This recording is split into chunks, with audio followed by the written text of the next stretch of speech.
Bonjour, nous sommes aujourd'hui le dimanche 30 novembre 2025 et je voudrais vous parler de la République comme un mal français et une plaisanterie africaine.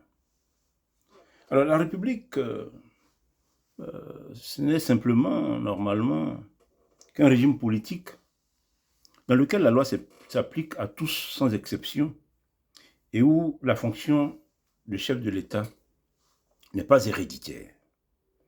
En République, on a donc égalité des droits et des devoirs pour tous, pas de privilèges, la promotion au mérite, etc., etc. Et puisque la fonction de chef de l'État n'est pas héréditaire, il revient au peuple de choisir son chef. Alors, la République s'accompagne nécessairement de la démocratie, système politique dans lequel le peuple exerce sa souveraineté lui-même, peut l'exercer directement à travers des référendums, il peut exercer sa souveraineté dans une démocratie représentative, c'est-à-dire à travers la désignation des représentants, des députés, des sénateurs qui votent des lois au nom donc du peuple. Il peut l'exercer aussi à travers une démocratie participative, quand par exemple l'élaboration et la mise en œuvre des politiques publiques impliquent la société civile à travers des associations, des ONG. Donc bref, euh, en démocratie, le peuple, en exerçant sa souveraineté, accompagne, la démocratie accompagne, disons, le système politique de la République.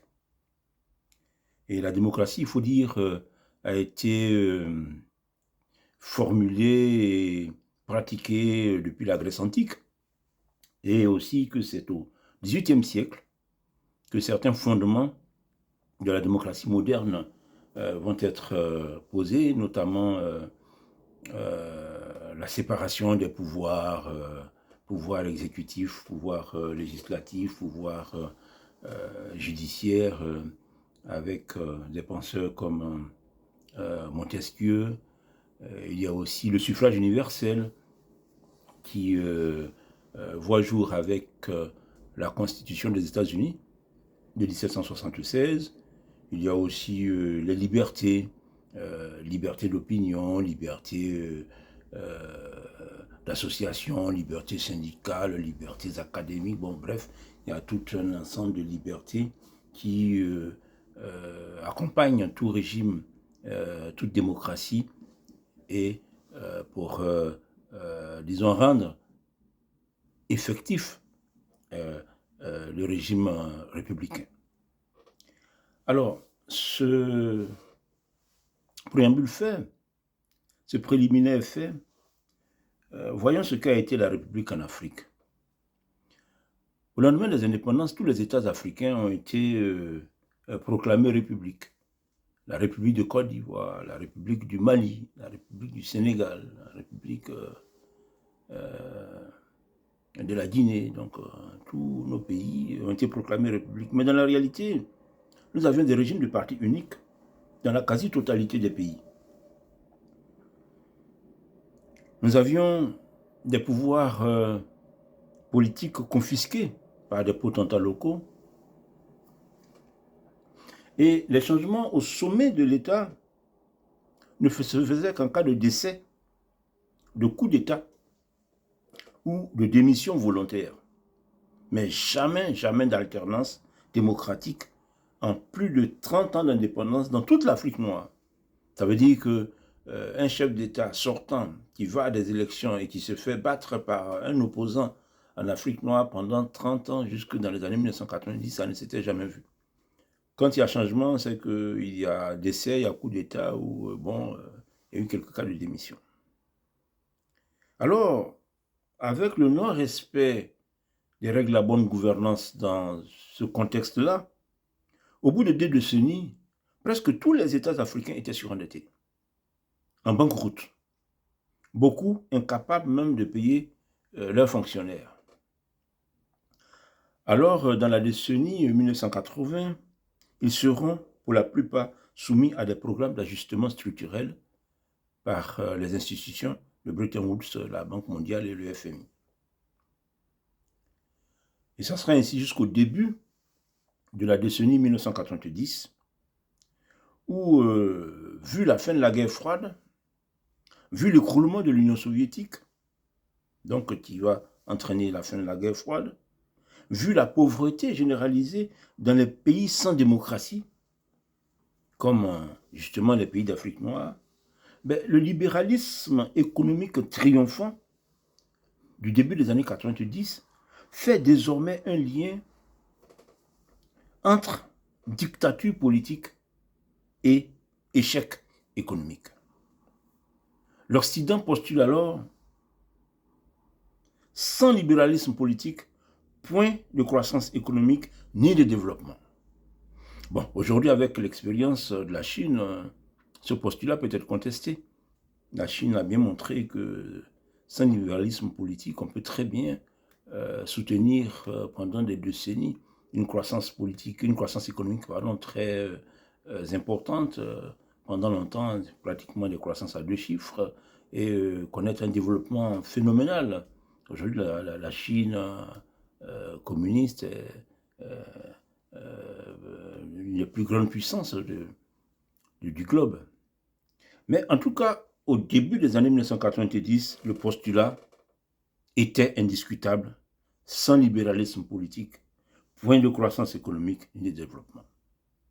Alors l'Afrique noire se voit imposer le multipartisme politique comme condition sine qua non pour pouvoir bénéficier des concours financiers des institutions de Bretton Woods. C'est la démocratisation forcée de l'Afrique noire au début de la décennie 1990. C'était normalement une chance pour l'Afrique de changer son destin. Oh, mais qu'est-ce que nous allons voir? C'est là que le mot république s'impose désormais comme un mantra dans le débat politique africain. Je prends l'exemple de la Côte d'Ivoire, celui que je connais le mieux. Pour guérir la Côte d'Ivoire, les opposants et prétendus intellectuels ivoiriens disaient détenir dans la République la panacée. Il suffisait à la Côte d'Ivoire de rentrer en République pour que tous les problèmes du pays soient résolus. C'était comme si le Blanc avait conçu la République, le Blanc avait déjà bien réfléchi et détenait la solution parfaite et qu'il n'y avait qu'à recopier.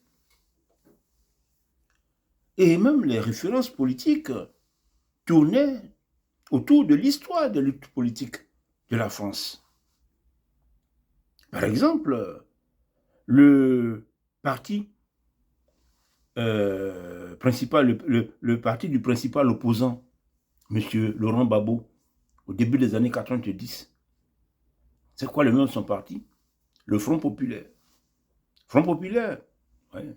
Ça ne vous dit rien? C'est le Front populaire de 1936 en France. Bon, évidemment, comme il s'agit de la Côte d'Ivoire, il appelle le Front populaire ivoirien. Mais la référence, c'est la France. La solution, c'est là-bas. Ils ont déjà tout réfléchi, ils savent tout. On n'a qu'à copier. Et dans les années 1990, l'opposition significative au PDCI, le PDCI, c'était le parti d'Houphouët-Boigny, le parti qui sera parti unique pendant des décennies jusqu'à l'ouverture démocratique de 1990. Donc, l'opposition significative au PDCI, ça sera quoi? Le Front républicain, encore la République. Front républicain composé de qui? Composé du Front populaire de M. Gbagbo et du Rassemblement des Républicains de M. Ouattara, de RDR. En réalité, aucune réflexion sérieuse ne fut engagée sur notre société. Pourtant, nous avions des problèmes. Il suffirait de rentrer en République pour redresser le pays et entamer une vie heureuse pour ce peuple de Côte d'Ivoire béni de Dieu. Il y avait pourtant des problèmes bien visibles qui nécessitaient réflexion et esquisse de solutions. Par exemple, un problème comme le tribalisme, qui déjà paraissait être un problème important. Je me souviens qu'en 1999, vu les questions de division tribale qui agitaient déjà la Côte d'Ivoire, j'avais proposé, et je vais vous lire ce que j'avais dit, puisque c'est dans ce livre pour la Côte d'Ivoire que j'ai publié en 1999, je disais, tout aussi vilain qu'il soit, le tribalisme à lui tout seul ne suffirait pas à embraser nos pays si nous en prenions acte et que nous en tenions compte dans notre législation. Le vrai drame est que tout le monde feint d'ignorer cette tare qu'on n'évoquera que pour accuser ceux d'en face. Les autres porteront la responsabilité de l'embrasement tribal. Chacun se plaît à menacer. On se voile la face. Encore une fois, la pensée africaine se montre incapable d'imaginer des solutions propres à nos réalités. Et plus loin, dans le même livre, à la suite d'une interview que M. Babo, à l'époque c'était donc M. Babo, opposant, il n'était pas encore au pouvoir, en 1999, une interview que M. Babo avait donnée à Fraternité Matin, qui était donc le journal principal, le journal de référence en Côte d'Ivoire, Fraternité Matin, des 27 et 28 août 1999. Donc j'avais jugé nécessaire de réagir à l'interview de M. Laurent Babo. Et voici ce que je disais. Babo, nos problèmes, nous les connaissons puisque nous les vivons. Nous vous demandons d'accepter de réfléchir et de proposer des solutions. C'est là, je dois l'avouer, que vous me décevez quand vous évoquez le modèle de la social-démocratie allemande. Où voulez-vous nous trimballer encore? De grâce, épargnez les incultes que nous sommes des méandres de votre rhétorique universitaire. Pouvez-vous pour une fois arrêter le mimétisme et réfléchir par vous-même africains aux problèmes qui se posent à nos sociétés? Voyez-vous, à titre d'exemple, vous ne trouverez pas dans la social-démocratie allemande des solutions au tribalisme qui constitue l'un des défis majeurs que nos peuples doivent relever rapidement si nous ne voulons pas transformer notre continent en un vaste champ de bataille. Non, Babo, l'Allemagne ne connaît pas le tribalisme primaire tel que nous le vivons.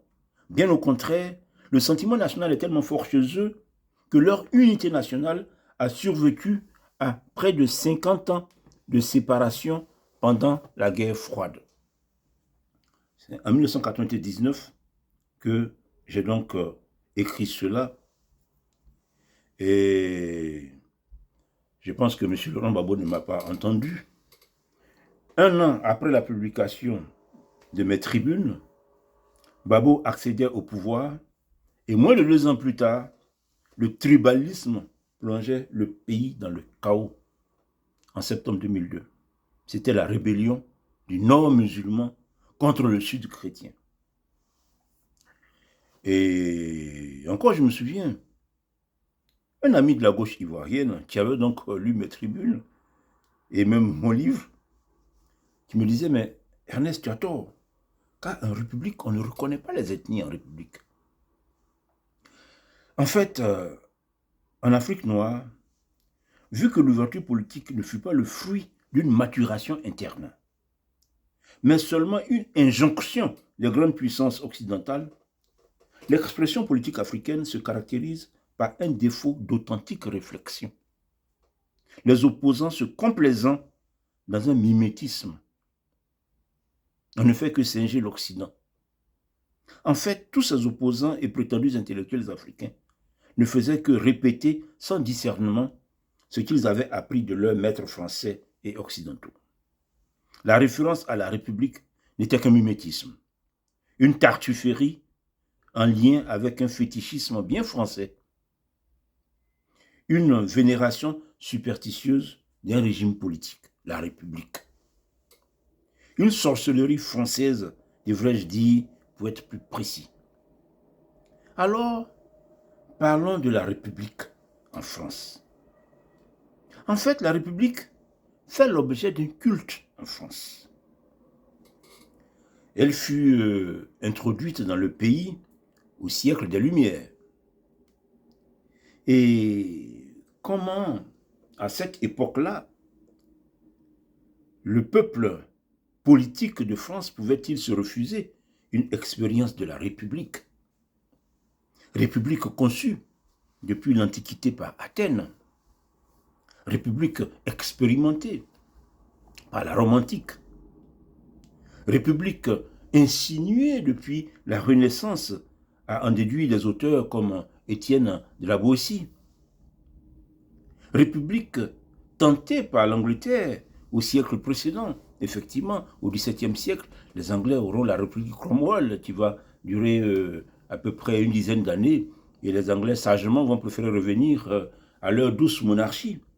Donc République tentée par l'Angleterre. République vécue depuis peu par les États-Unis qui se sont libérés de la Grande-Bretagne. Non, les grands esprits de France ne pouvaient pas supporter d'être un reste. Il fallait à la France la République. Alors, avec la haine entretenue depuis des siècles contre les deux piliers de la société française, que sont la monarchie et l'Église, il plane sur la société, sur la France, comme une menace permanente de prise d'otage par la République. La République en est devenue un esprit qui plane sur la société, oui je le répète, et qui est obsédé par l'élimination de tous les héritages, traditions et mœurs légués par plus de 1000 ans du christianisme et de monarchie. Pour s'en convaincre, pour vous convaincre de ce que je dis, il n'y a qu'à observer les conditions dans lesquelles la République s'est imposée chaque fois en France. Nous allons survoler brièvement cette histoire-là pour que vous compreniez. La Première République. La Première République, nous sommes en 1792. La période révolutionnaire a commencé depuis 1789. Depuis 1791, il y a la monarchie constitutionnelle qui a été adoptée. Donc nous sommes en 1792. La monarchie constitutionnelle qui court depuis 1 an a déclaré la guerre à l'Autriche. Donc la France était en guerre contre l'Autriche. Dès les premières défaites, des manœuvres politiciennes en août et septembre conduisent d'abord au renversement du roi Louis XVI, ensuite à l'abolition de la royauté et enfin à la proclamation de la République le 22 septembre. Cette République plonge le pays dans l'instabilité et le chaos.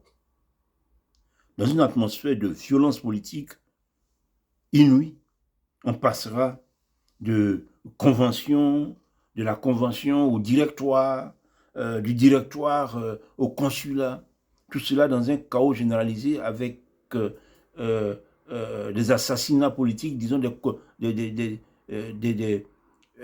exécutions politiques par centaines. Le pays était complètement dans un véritable chaos. Il faudra Napoléon pour mettre fin à cette république chaotique et instaurer l'Empire en 1804. C'était ça la Première République. On arrive à la Deuxième République. Bon, d'abord, l'Empire sera abrogé en 1815, il y aura la Restauration. Donc on aura Louis XVIII, Charles X, et puis en 1830, la Révolution, les Trois Glorieuses qui vont conduire à la monarchie de Juillet avec le roi Louis-Philippe. Donc nous sommes, depuis 1830, nous sommes dans la monarchie de Juillet avec le roi Louis-Philippe. Et on arrive en 1848. Sous Louis-Philippe, roi aux idées libérales, au pouvoir donc depuis 18 ans. La France est en pleine révolution industrielle, se développe, avec près de 2000 km de voies ferrées tirées à travers le pays. La machine à vapeur rend plus efficaces les nouvelles techniques de fabrication, avec les usines toujours plus nombreuses. L'aventure coloniale en Algérie ouvre des opportunités aux populations comme aux entreprises.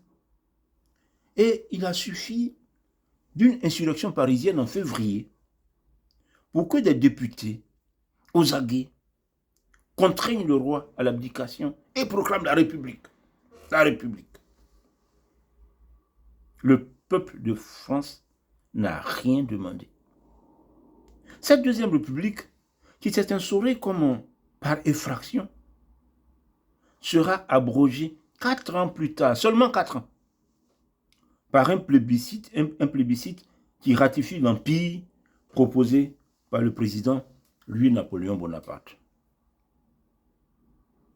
Au bout de 4 ans, il a proposé un plébiscite. En fait, c'est les populations qui ont voté pour mettre fin à la République. C'est ainsi que on arrive au Second Empire sous Napoléon Bonaparte. Jusqu'en 1870, nous arrivons à l'avènement de la Troisième République. Nous sommes en 1870 sous le Second Empire de Napoléon III. La France connaît stabilité et paix à l'intérieur, prestige à l'extérieur. N'est-ce pas la France du Second Empire qui est victorieuse avec ses alliés en 1856 de la Russie dans la guerre de Crimée?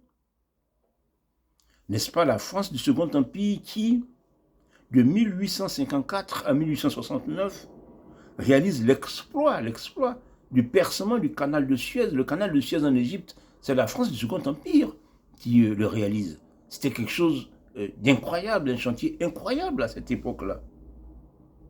N'est-ce pas la France du Second Empire qui apporte son appui politique et militaire à l'unification de l'Italie? C'est comme ça que la France va recevoir Nice et toute cette région-là, en contrepartie. N'est-ce pas la France du Second Empire qui conquiert l'Indochine, le Sénégal, la Nouvelle-Calédonie? Oui, la France du Second Empire est une grande puissance, apaisée et sûre d'elle-même. N'empêche que les adeptes du républicanisme obsessionnel restent aux aguets, attendent la moindre occasion pour imposer à la France la République. Eh bien, l'occasion va se présenter en 1870. La France est en guerre contre la Prusse. Napoléon III, au front, se retrouve encerclé à Sedan et se rend à l'ennemi le 2 septembre 1870. Le 4 septembre, à Paris, des députés républicains en profitent pour proclamer la République et instaurent un gouvernement de la défense nationale.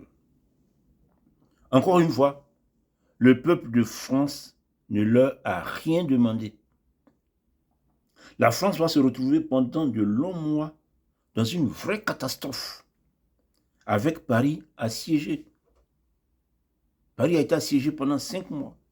Et quand on dit assiégé, personne ne sort, personne ne rentre, comme aucune marchandise ne sort, aucune marchandise ne rentre. À l'époque, il n'y a pas de téléphone portable, hein.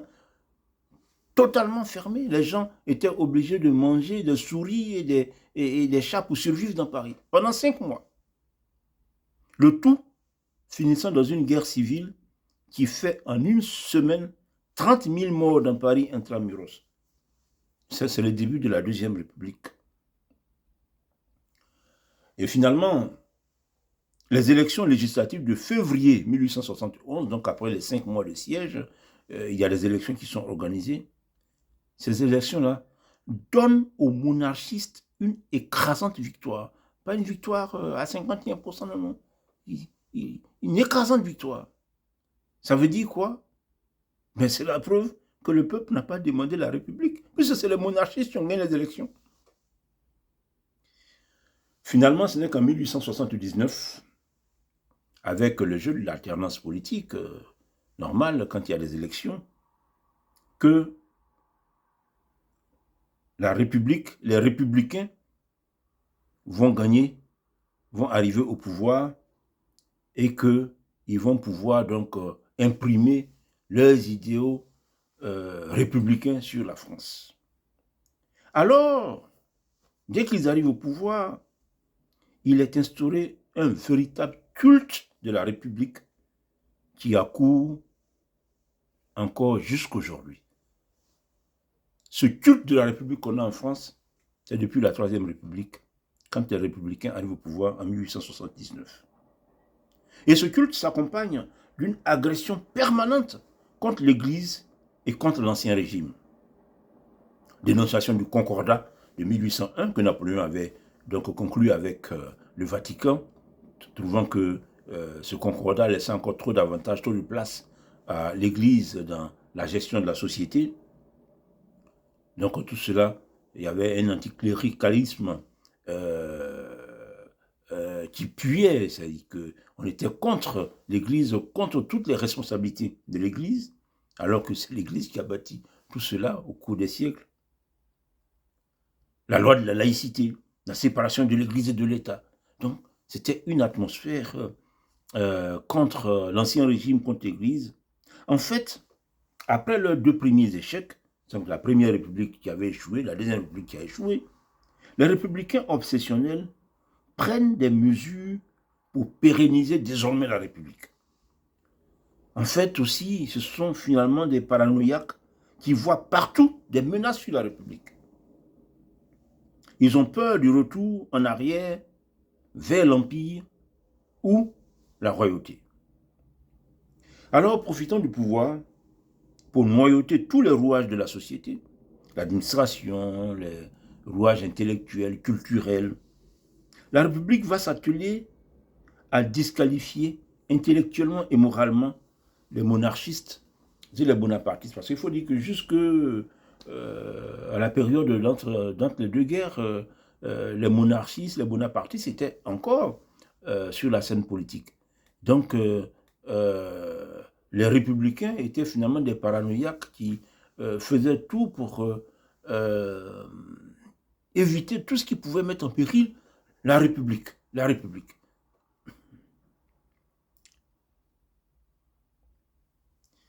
Ils vont même travestir l'histoire du pays pour faire de la révolution de 1789 une page glorieuse. Alors que bon, il s'est passé beaucoup de choses, beaucoup de condamnations à mort, il s'est passé le génocide de Vendée, où des populations entières vont être massacrées. La République de 1789 ne fut pas qu'une page glorieuse pour la France. Mais comme le régime de la République en rien n'a jamais été une exigence populaire, il a suffi de la débâcle de juin 1940 pour qu'il soit remplacé par le régime politique autoritaire de Vichy, voté par une classe politique ne sachant plus à quel saint se vouer. Tous ces républicains y rasaient les murs et ils ont donné tout le pouvoir au maréchal Pétain. Ils étaient tous tout petits, ils avaient mis la France dans une situation pas possible. Après la guerre, bon évidemment, on n'est pas revenu sur le régime politique du pays, donc il y aura la 4e République, la 5e République. Mais cette obsession républicaine est demeurée jusqu'aujourd'hui. Cette paranoïa on a peur, le moindre signe de l'Église ou de la monarchie, on l'attaque. Et vous avez jusqu'aujourd'hui, les crèches de Noël dans les hôtels de ville, il y a aujourd'hui des républicains obsessionnels qui ne veulent pas voir les crèches dans les églises. Qu'est-ce que la crèche qui fait partie des mœurs, des traditions de la France? Non, ça leur pose problème. Les croix sur les chemins. En France, comme dans beaucoup de pays occidentaux, l'Église s'est imprimée sur ces sociétés. Donc vous pouvez voir sur des chemins des croix. Ah non, il y a des gens que ça dérange. Ils intentent des procès pour qu'on enlève les croix. Parce que c'est contraire aux valeurs républicaines. Récemment, en Corse, il y a eu une réaction populaire contre une telle démarche. Les statues de l'archange de Saint-Michel sur les places Saint-Michel, ah non, non, ça les dérange. Les statues de Saint-Michel, ils ne veulent pas voir ça. Le château de Versailles. Le château de Versailles. Aujourd'hui encore, le château de Versailles est menacé de destruction par les bigots républicains. Le château de Versailles qui attire, je ne sais pas, des millions de visiteurs chaque année, qui fait tous les gens qui viennent admirer ce passé glorieux de la France, de l'ancien régime. Non, non, non, les républicains, ça les dérange. Ces extrémistes de la bigoterie républicaine sont des dangers à mettre hors d'état de nuire, car leur souffrance est inépuisable et inapaisable. Pourquoi?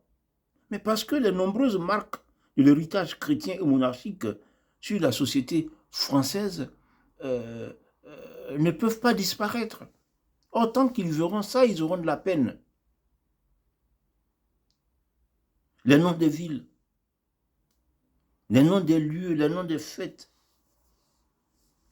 la présence de tout ce patrimoine exceptionnel, des lieux de culte, les cathédrales, les châteaux royaux, tout cet héritage, ils en souffrent. La République est comme un esprit malin qui plane sur la société, toujours prompte à la défigurer. Et il y a un phénomène qui s'est passé avec le grand républicain que la France a aujourd'hui, Jean-Luc Mélenchon. En fait, quand pratiquement en transe, il dit la République c'est moi, la République c'est moi, il a raison, Jean-Luc Mélenchon. C'est possédé qu'il a sorti cette phrase. En fait, la République s'était incarnée en lui. Et il était même effrayant. Oui, en France, la République est un esprit malin qui rôde à travers les âges, toujours aux aguets, pour s'emparer du pouvoir en vue de déconstruire la société. C'est pour ça qu'aujourd'hui, Jean-Luc Mélenchon, il veut la 6e République. Il veut la 6e République, Jean-Luc Mélenchon. Il faut la 6e République. Aujourd'hui, il compte sur l'immigration massive pour changer la société française. Et jamais à coup d'initiative contre l'Église, il exerce toujours plus de pression pour accommoder l'islam au nom de la laïcité. Une vraie folie. Laisser agir librement les adeptes du culte de la République revient à accepter la totale destruction de la société à terme. Parce que c'est ça leur mobile profond. Alors, pour conclure, je dirais, aujourd'hui ils sont nombreux. Ceux qui, pour évoquer la France en bien, ne parlent que de la République. Ils ne l'appelleront France que pour l'accuser d'être raciste, d'être xénophobe, d'être islamophobe, ou pour la blâmer, pour blâmer son passé esclavagiste et colonialiste. Ah là, c'est la France. Alors même que l'entreprise coloniale, c'était la 3e République. Et la Convention, sous la Première République naissante, avait dans un premier temps refusé d'abolir l'esclavage des Noirs dans les colonies, avant de s'y résoudre en 1794. Et pourquoi? Parce que les Noirs avaient pris les armes, ils avaient déjà pris leur liberté.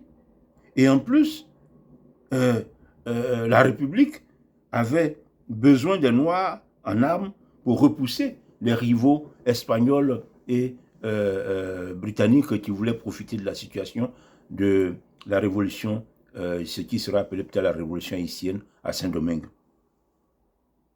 La pureté morale de la République n'est qu'une escroquerie. En France, cette République en totale méprise idéologique sur l'Église, la monarchie et le capitalisme est une nuisance à contenir. Le républicanisme extrémiste qui s'est emparé de certains esprits faibles doit être combattu avec détermination. Quant aux prétendus intellectuels africains, ces égarés formés par l'intégrisme républicain, ils doivent comprendre que les théories sur la République de leur maître blanc ne peuvent pas avoir épuisé la réflexion sur l'organisation politique et sociale de la société humaine. Leurs nombreux échecs en Afrique noire depuis 1990 devraient les ramener à la raison. Et j'ai l'exemple de l'échec de la République en Côte d'Ivoire. Ça fait maintenant 25 ans que ce sont les membres du Front républicain. Souvenez le Front républicain des années 1990. Ce sont les membres du Front républicain qui dirigent la Côte d'Ivoire depuis 2000, depuis 25 ans. Dans les années 1990, ils disaient qu'ils combattaient pour les libertés, pour la démocratie, pour la République. Et oui, ça fait 25 ans qu'ils sont au pouvoir. 10 ans pour M. Gbagbo et 15 ans pour M. Ouattara. Ils promettaient de changer le pays, de le refonder. Tiens, dès que le pouvoir est tombé dans leurs mains en 2000, ils se sont rebaptisés les refondateurs. Ah ouais, ça s'appelait les refondateurs en Côte d'Ivoire. Les refondateurs. Y a-t-il aujourd'hui en Côte d'Ivoire plus de liberté, plus de démocratie, plus d'esprit républicain que dans la décennie 1990? La réponse est non. Un non tellement évident est devenu tellement gênant pour eux, pour nos républicains, que les membres de ce front dit républicain d'alors préfèrent changer de référence aujourd'hui. Oui, le rassemblement des républicains de Ouattara préfère s'appeler aujourd'hui rassemblement des oufouettistes. Ils sont RHDP, ils disent plus le RDR, ils sont RHDP. Gbagbo préfère troquer la référence au Front populaire, le Front populaire français de 1936, il préfère troquer la référence au Front populaire contre maintenant le Parti des peuples africains. On en rirait si ce n'est pas le pauvre peuple de Côte d'Ivoire qui paye très cher tous ces errements. Il est vraiment temps de tourner la page du culte voué à la République, vrai mal français et plaisanterie africaine. N'oubliez pas de liker, de commenter, de partager la vidéo à vos connaissances qui veulent partager une réflexion authentique sur l'Afrique noire et le monde. Je vous remercie et à bientôt.